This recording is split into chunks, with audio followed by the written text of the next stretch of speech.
Hi there, Life Shifters.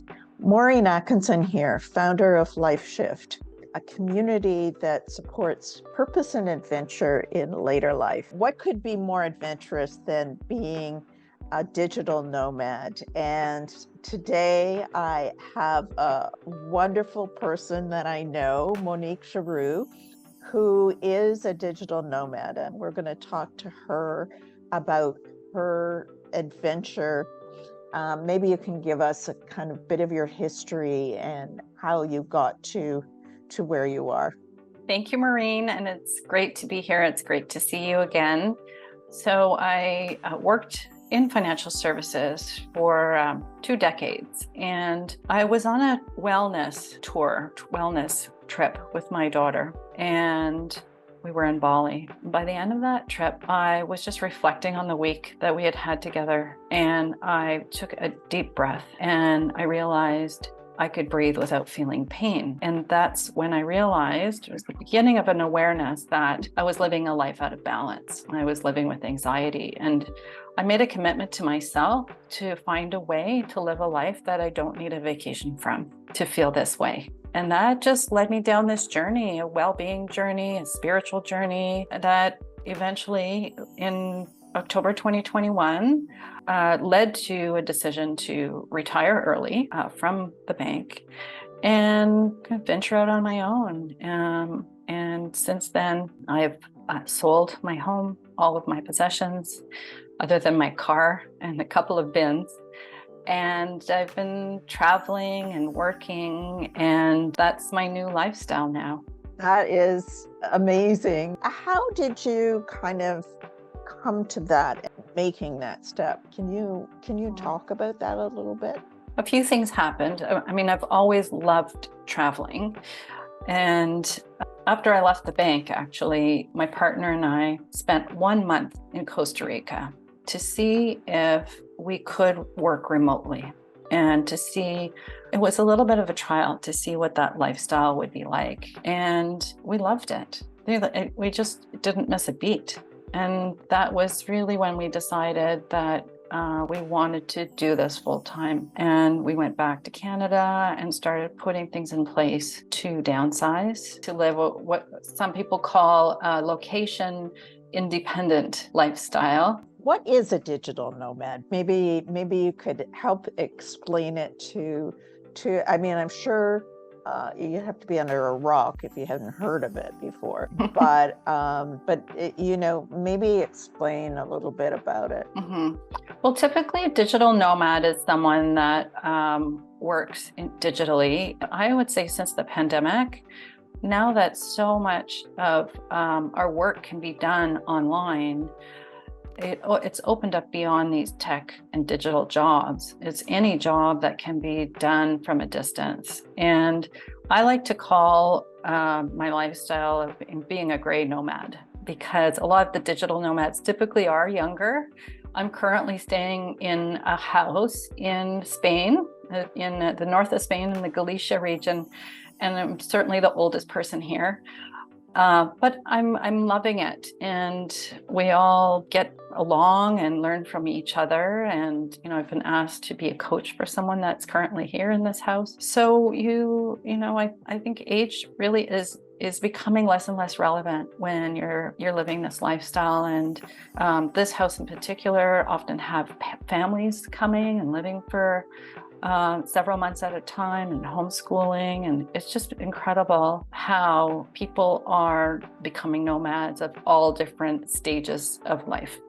I'm spending a lot of time with, the traditional digital nomads as well from all over the world. That must be exciting. I mean, it means that you're not living in an older community. You're living with a really integrated community almost, it seems. Mm-hmm. Absolutely. Is that fair to say?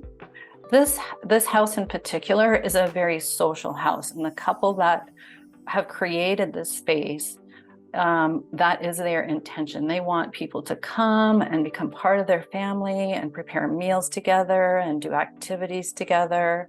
Last week, I was in Lisbon with a group of women who are digital nomads, all over 50.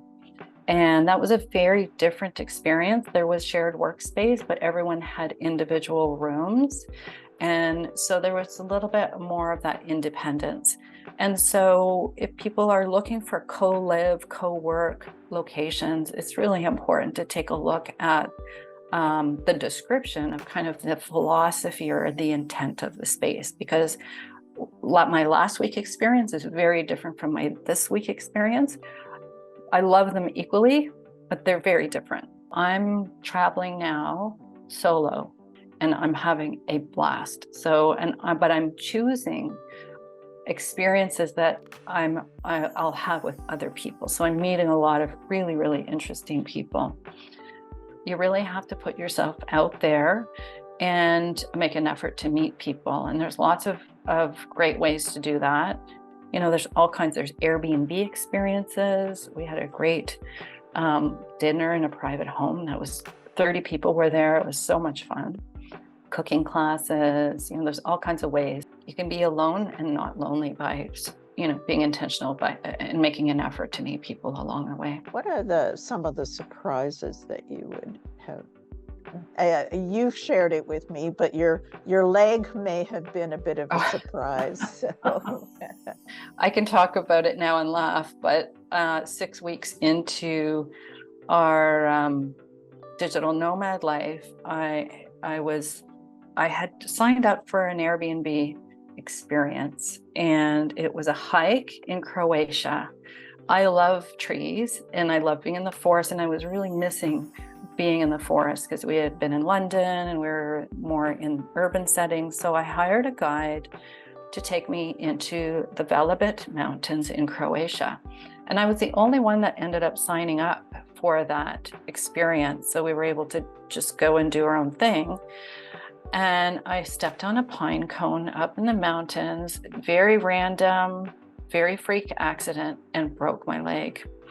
And so I knew that it was going to be a challenge, because I heard my leg snap. I knew it had broken and I couldn't put any weight on it. And it was about 3 p.m, and I was thinking, we need to get off this mountain before it gets dark. And luckily the guide he's a National Geographic photographer. He knows those mountains inside out and has great relationships, and was able to get mountain rescue in and locate us very quickly. And then he took me to the hospital in Croatia, and the care was exceptional. So, I think things happen. I had travel insurance. I recommend that people get travel insurance. And, when something like this happens, your first thought is, oh my God, I have to go home. But we didn't have a home. And it was October 19th. And I thought, okay, do I want to spend the winter in Canada with a broken leg in a cast, or do I want to keep going? And we decided to keep traveling. And so we had to modify some of our travel plans. We rented a wheelchair everywhere we went, and rented a car and did a lot of driving instead of walking. But we ended up still having incredible experiences in Slovenia and then in the Azores. And we flew home from the Azores. And I kudos to you for doing that and not just kind of scurrying back home, because I think that takes a lot of sort of inner strength for sure. So what is your future? How do you see the future going forward, in the next few months, but then even in the next few years? What do you anticipate? Well, that's a good question. It's really a blank slate.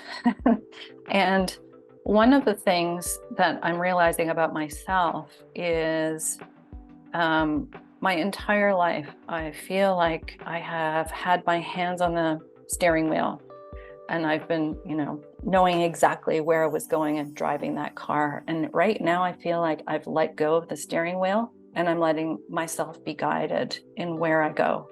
And Andrew's off doing a sailing adventure until July. I plan to keep traveling until July. And when we come back together, then we'll decide where we go from there. I don't know where I want to settle.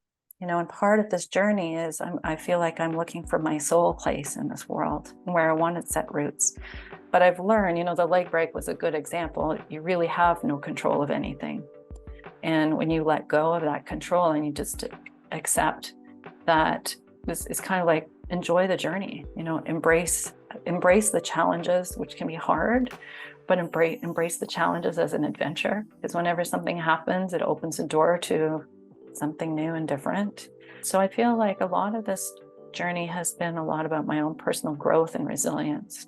I mean, as a person who sort of feels like they need to have everything planned, I can really admire, I guess, the idea of letting go. But I think that is maybe a new experience, and I think something that maybe is an experience that you can have as you get older, because you don't have to plan for just what is going to happen. Now there is this kind of blank slate. So I think that's truly wonderful.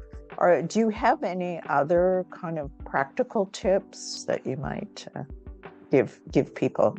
If anyone's thinking about this lifestyle and currently employed full time and then transitioning, that can be really challenging and often really scary for people. It's can I afford to do this is probably a big question that people ask.